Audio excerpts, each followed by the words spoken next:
말씀을 읽고 쓰고 묵상하며 암송하는 손으로 묵상과 함께하는 새벽 말씀 묵상.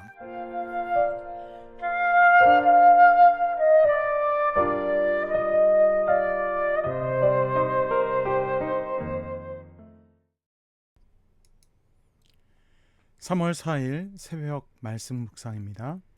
이 시간 사도신경으로 신앙 고백 드립니다. 전능하사 천지를 만드신 하나님 아버지를 내가 믿사오며 그 외아들 우리 주 예수 그리스도를 믿사오니 이는 성령으로 잉태하사 동정녀 마리아에게 나시고 본디오 빌라도에게 고난을 받으사 십자가에 못 박혀 죽으시고 장사한 지 사흘 만에 죽은 자 가운데서 다시 살아나시며 하늘에 오르사 전능하신 하나님 우편에 앉아 계시다가 저리로서 산자와 죽은 자를 심판하러 오시리라. 성령을 믿사오며 거룩한 공회와 성도가 서로 교통하는 것과 죄를 사하여 주시는 것과 몸이 다시 사는 것과 영원히 사는 것을 믿사옵나이다. 아멘. 찬송가 80장 함께 찬양 부르겠습니다.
지금도 살아계셔서 언제나 하시는 일, 나 같은 죄인 부르사 참 소망 주시도다.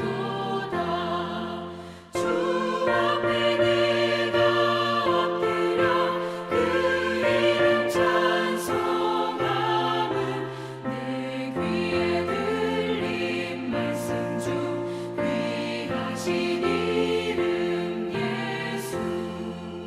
주 예수께서 영원히 어제나 오늘이나 그 이름으로 우리에게 상복을 내리신다. 주 앞에 내가 엎드려 그 이름 찬송함은 내 귀에 들린 말씀 중 귀하신 이름 예수.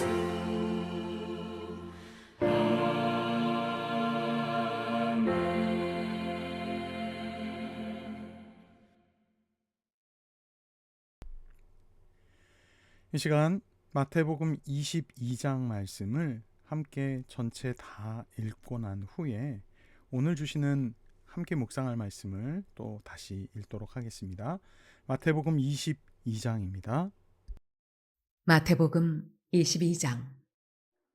예수께서 다시 비유로 대답하여 이르시되 천국은 마치 자기 아들을 위하여 혼인잔치를 베푼 어떤 임금과 같으니 그 종들을 보내어 그 청한 사람들을 혼인잔치에 오라 하였더니 오기를 싫어하거늘 다시 다른 종들을 보내며 이르되 청한 사람들에게 이르기를 내가 오찬을 준비하되 나의 소와 살진 짐승을 잡고 모든 것을 갖추었으니 혼인잔치에 오소서 하라 하였더니 그들이 돌아보지도 않고 한 사람은 자기 밭으로 한 사람은 자기 사업하러 가고 그 남은 자들은 종들을 잡아 모욕하고 죽이니 임금이 노하여 군대를 보내어 그 살인한 자들을 진멸하고 그 동네를 불사르고 이에 종들에게 이르되 혼인잔치는 준비되었으나 청한 사람들은 합당하지 아니하니 네 거리 길에 가서 사람을 만나는 대로 혼인잔치에 청하여 오라 한대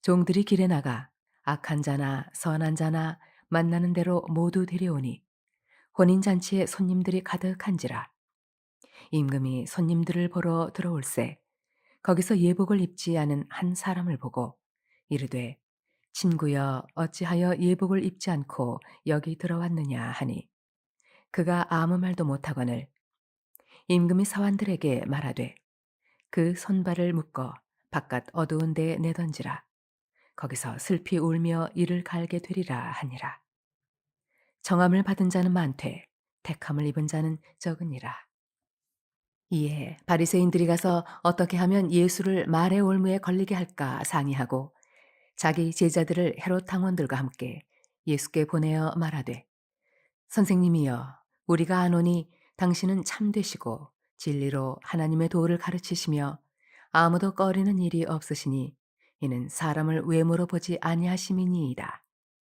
그러면 당신의 생각에는 어떠한지 우리에게 이르소서. 가이사에게 세금을 바치는 것이 옳으니이까 옳지 아니하니이까 하니 예수께서 그들의 악함을 아시고 이르시되 외식하는 자들아 어찌하여 나를 시험하느냐 세금 낼 돈을 내게 보이라 하시니 데나리온 하나를 가져왔거늘 예수께서 말씀하시되 이 형상과 이 글이 누구의 것이냐 이르되 가이사의 것이니이다 이에 이르시되 그런즉 가이사의 것은 가이사에게 하나님의 것은 하나님께 바치라 하시니 그들이 이 말씀을 듣고 놀랍게 여겨 예수를 떠나가니라. 부활이 없다 하는 사두개인들이 그날 예수께 와서 물어 이르되 선생님이여 모세가 일렀으되 사람이 만일 자식이 없이 죽으면 그 동생이 그 아내에게 장가들어 형을 위하여 상속자를 세울지니라 하였나이다. 우리 중에 7형제가 있었는데 마지가 장가들었다가 죽어 상속자가 없으므로 그 아내를 그 동생에게 물려주고 그 둘째와 셋째로 일곱째까지 그렇게 하다가 최후에 그 여자도 죽었나이다. 그런즉 그들이 다 그를 취하였으니 부활 때에 일곱 중에 누구의 아내가 되리이까? 예수께서 대답하여 이르시되 너희가 성경도 하나님의 능력도 알지 못하는 거로 오해하였도다. 부활 때에는 장가도 아니 가고 시집도 아니 가고 하늘에 있는 천사들과 같으니라. 죽은 자의 부활을 논할진대 하나님이 너희에게 말씀하신 바 나는 아브라함의 하나님이요 이삭의 하나님이요 야곱의 하나님이로라 하신 것을 읽어보지 못하였느냐? 하나님은 죽은 자의 하나님이 아니요 살아있는 자의 하나님이시니라 하시니 무리가 듣고 그의 가르치심에 놀라더라. 예수께서 사두개인들로 대답할 수 없게 하셨다 함을 바리새인들이 듣고 모였는데 그 중에 한 율법사가 예수를 시험하여 묻되 선생님 율법 중에서 어느 계명이 크니이까? 예수께서 이르시되 내 마음을 다하고 목숨을 다하고 뜻을 다하여 주 너의 하나님을 사랑하라 하셨으니 이것이 크고 첫째 되는 계명이요 둘째도 그와 같으니 내 이웃을 내 자신같이 사랑하라 하셨으니 이 두 계명이 온 율법과 선지자의 강령이니라. 바리새인들이 모였을 때에 예수께서 그들에게 물으시되 너희는 그리스도에 대하여 어떻게 생각하느냐? 누구의 자손이냐? 대답하되 다윗의 자손이니이다. 이르시되 그러면 다윗이 성령에 감동되어 어찌 그리스도를 주라 칭하여 말하되 주께서 내 주께 이르시되 내가 네 원수를 네 발 아래에 둘 때까지 내 우편에 앉아 있으라 하셨도다 하였느냐. 다윗이 그리스도를 주라 칭하였은즉 어찌 그의 자손이 되겠느냐 하시니 한마디도 능히 대답하는 자가 없고 그날부터 감히 그에게 묻는 자도 없더라.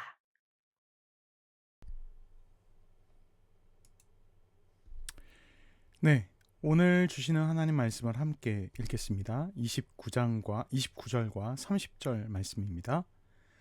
예수께서 대답하여 이르시되 너희가 성경도 하나님의 능력도 알지 못하는 고로 오해하였도다. 부활 때에는 장가도 아니가고 시집도 아니가고 하늘에 있는 천사들과 같으니라. 아멘. 묵상 길잡이입니다. 오늘 말씀의 내용은 이 바리새인들이 그 부활에 관련된 이야기를 가지고서 예수님을 곤경에 처하게 하기 위한 어찌 보면 함정 질문, 계속된 함정 질문들 중에 이제 부활에 관련된 질문입니다. 그러자 예수님께서 오늘 우리가 함께 이 암송할 말씀, 오늘의 요절 29절에 그렇게 말씀하시죠. 예수께서 대답하여 이르시되 너희가 성경도 하나님의 능력도 알지 못하는 고로 오해하였도다. 사두개인들은 진리를 쫓는 신앙인이 아니라 실리와 신념이 만든 종교인이었습니다. 다시 말해 같이 신앙생활하고 있는 것처럼 보이는 사람들 사이에서도 하나님 앞에서 제대로 하나님을 믿고 따르며 말씀 그대로 받아들이려고 하는 신앙인이 있는 반면에 그냥 단지 종교 생활을 위해서 그 시간을 쏟아붓는 사람들이 있다라는 것입니다. 그 사람들은 자기의 이득과 자기가 가진 신념이 훼손되거나 망가지면 하나님도 없고 신앙도 없습니다. 그냥 무조건 그 자기의 실리와 신념을 지키기 위해 철저하게 투쟁하는 사람들입니다. 요즘 우리가 그걸 많이 보죠. 우리 그 탄핵된 윤석열 대통령과 관련돼서 교회 안에서도 많은 분열이 있었습니다. 그런데 우리가 자세히 보아야 할 것은 이 정치적 신념이 신앙보다 위에 있는 사람들을 이번 사건을 통해 보게 됐다는 거예요. 예수 그리스도의 말씀의 진리, 복음의 진리보다 자기들이 이전에 가지고 있었던, 지금까지 가지고 있었던 정치적 신념이 더 위에 있어서 그 신념에 의해 교회도 갈아타고 이전까지 해왔던 신앙생활도 다 무너져버리는 그런 교회와 성도들을 우리가 보지 않았습니까? 마찬가지입니다. 이 당시에 바리새인과 사두개인들도 자기들의 신리와 신념에 묶여 있었던 그것만 위해 살아왔던 종교적인 것처럼 신앙적인 것처럼 보였던 사람들이었다라는 거죠. 그래서 예수님이 마지막에 오해하였도다라고 굉장히 완곡하게 표현하시지만 너네들 지금 착각하고 있는 거야. 니네 정신 차려. 니네 지금 너네 스스로를 속이고 있는 거야. 아니, 너네 지금 제대로 하나님의 말씀을, 율법을 알고 싶어 하지도 않아. 그러면서 지금 나한테 그런 질문을 하니? 이런 완곡한 메시지로 오해하였도다라고 진짜 정말 예의 바르게 그들을 지적하고 계신 것이죠. 계속해서 읽어보겠습니다. 자신들의 무지를 인정하기에는 오만했고 부활을 인정하기에는 현세적이었습니다. 말 그대로 성경도 하나님의 능력도 전혀 알지 못했던, 알고자 하지 않았던 어리석은 사람들이었습니다.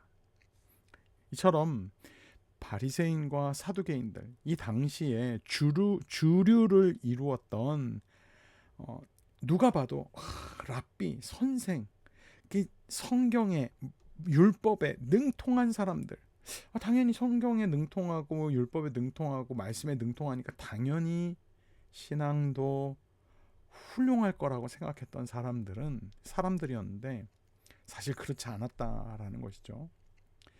나만의 이해에 갇혀 있는 한, 즉 내가 이해한 것이 전적으로 옳다고 여기는 오만함에 머물러 있는 한, 온전한 진리의 세계로, 영광스러운 부활의 세계로 결코 나아갈 수 없습니다. 성경은, 예수님은 이해의 대상이 아닙니다. 믿음의 대상인 것입니다. 우리가 말씀을 읽고 묵상하면서 때로는 도무지 이해가 되지 않고 상식적이지 않은 말씀들을 마주할 때 그 말씀들을 마주하면서 우리가 늘 기억해야 할 것이 있습니다. 성경과 하나님은 우리의 이해로 이해할 수 없다라는 것입니다. 오히려 이해할 수 없기에 믿음의 영역으로 가지고 들어가야 하는 것입니다. 한때 한국 교회 안에서도 굉장히 유행했던 창조과학, 물론 과학으로 하나님을, 성경을, 하나님의 역사하심을 설명할 수 있는 부분들도 일정 부분 존재합니다. 전혀 과학과 신앙을 연결할 수 없다라고는 말할 수 없어요. 그런데 과학으로 모든 하나님의 말씀과 역사를 설명하려고 하다 보니까 자꾸 오해가 생기고 오류가 일어나고 자기의 주장에 부딪히면서 결국은 곁길로 자꾸 빠져나가게 되는 것이죠. 과학도 중요하고 수학도 중요하고 인문학도 중요하지만 결국 신앙은, 믿음은, 성경은, 하나님은 믿음의 영역에서 접근하고 믿음의 영역으로 가지고 들어가야 제대로 이해할 수 있다라는 사실을 우리는 잊어버려서는 안 됩니다. 오늘 하루 우리에게 주신 말씀을 붙잡고 성경도 하나님의 능력도 알지 못하고 오해하고 착각하고 있는 나의 삶은 아닌지, 내 삶에 일어나고 있는 여러 가지 문제들과 어려움들을 착각하고 오해하고 있는 것은 아닌지 삶을 점검하고 돌이켜볼 수 있는, 그래서 말씀이 삶에서 역사하는 복된 하루가 되기를 예수님의 이름으로 축원합니다. 이어서 말씀 쓰기입니다. 오늘 말씀 마태복음 22장 29절 말씀인데요. 말씀을 써 내려가도록 하겠습니다. 예수께서 대답하여 이르시되 너희가 성경도 하나님의 능력도 알지 못하는 고로 오해하였도다. 마태복음 22장 29절 말씀. 주간 암송 말씀입니다. 성경이 무엇을 말하느냐? 아브라함이 하나님을 믿음에 그것이 그에게 의로 여겨진 바 되었느니라. 로마서 4장 3절 말씀. 주간 암송 말씀을 함께 다시 한번 읽도록 하겠습니다. 함께 읽겠습니다. 성경이 무엇을 말하느냐? 아브라함이 하나님을 믿음에 그것이 그에게 의로 여겨진 바 되었느니라. 로마서 4장 3절 말씀. 아멘. 함께 기도하겠습니다. 거룩하신 하나님, 하나님의 말씀도, 하나님이 이 땅 가운데, 우리 삶 가운데 역사하시는, 보여주시는, 이루어 가시는 능력도 제대로 알지 못하고 이해하려고 하지도 않으면서 오해하여 곡해하던 우리의 연약함을 주님 앞에 고백합니다. 이해가 되지 않고 상식적이지도 않은 하나님의 일하심 앞에서 그것을 어떻게든 증명해 보려고, 어떻게든 풀어보려고 애쓰는 시도보다 주님의 역사하심이 반드시 분명한 이유와 목적이 있음을 신뢰하고 믿음으로 따라갈 줄 아는 지혜로운 성도가 되게 하여 주시옵소서. 주님, 오늘 어디에서 누구에게 복음을 증거해야 할지 우리로 알게 하여 주시고 지속적으로 기도하며 전도해야 할 영혼을 알아볼 수 있도록 우리에게 영적 안목을 열어 주시옵소서. 여전히 질병과 싸우는 연약한 지체들을 주님 기억하여 주시고 치료의 손으로, 회복의 손으로 아픈 부위마다 안수하여 주시사 낫게 하시고 강건하게 하시는 하나님의 놀라운 은혜를 누리는 복의 주인공이 되게 하여 주시옵소서. 모든 영광 주님께만 올려드리며 예수님의 이름으로 기도하옵나이다. 아멘. 하늘에 계신 우리 아버지여, 이름이 거룩히 여김을 받으시오며 나라의 임하옵시며 뜻이 하늘에서 이루어진 것 같이 땅에서도 이루어지이다. 오늘날 우리에게 일용할 양식을 주옵시고 우리가 우리에게 죄 지은 자를 사하여 준 것 같이 우리 죄를 사하여 주옵시고 우리를 시험에 들게 하지 마옵시고 다만 악에서 구하옵소서. 대개 나라와 권세와 영광이 아버지께 영원히 있사옵나이다. 아멘.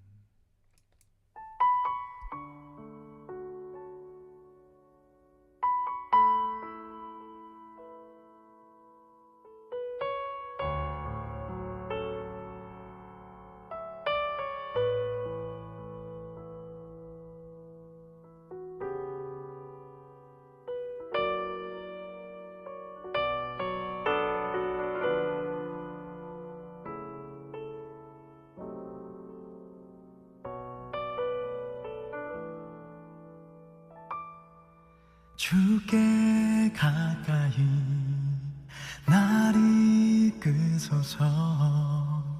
간절히 주님만을 원합니다.